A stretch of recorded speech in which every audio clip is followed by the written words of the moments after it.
ایک ایسا راز جو ہزاروں سال پرانا ہے، ایک ایسا صندوق جس میں رحمت بھی تھی اور قدرتی قوتیں بھی۔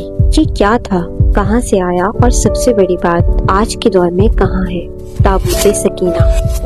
قرآن میں سورہ بقرہ میں اس کا ذکر آتا ہے۔ ان کے نبی نے ان سے کہا، اس کی نشانی یہ ہوگی کہ تمہارے پاس ایک صندوق آئے گا جس میں تمہارے رب کی طرف سے تسکین ہوگی اور موسیٰ اور ہارون کے گھرانے کی باقیات ہوں گے۔ یعنی ایک ایسا باکس تھا جو بنی اسرائیل کے لیے اللہ کی طرف سے تسلی اور قوت کا ذریعہ بن گیا۔ اس تابوت میں کیا تھا؟ کچھ روایات کے مطابق حضرت موسیٰ علیہ السلام کا عصا، حضرت ہارون علیہ السلام کا تربن اور وہ الواح یعنی سلیٹس جن پر اللہ نے وحی لکھوائی تھی۔ مگر سب سے حیرت انگیز بات یہ ہے کہ اس تابوت کے اندر ایک ایسی انرجی تھی جو جنگوں میں بنی اسرائیل کو جیت دلواتی تھی۔ جب یہ ان کے ساتھ ہوتا تو ان کی فوجوں کے دل مضبوط ہوتے اور دشمن کی فوجیں خوفزدہ ہو جاتی۔ لیکن پھر یہ تابوت اچانک غائب ہو گیا۔ کچھ کہنے والے کہتے ہیں کہ فلسطینز اسے لے گئے تھے، لیکن جب انہوں نے اسے چھوا تو ان پر عظیم عذاب آیا، بیماریاں، تباہی اور خوف کا۔ پھر انہوں نے اسے واپس کر دیا۔ سائنس ایکسپرٹس آج بھی حیران ہیں۔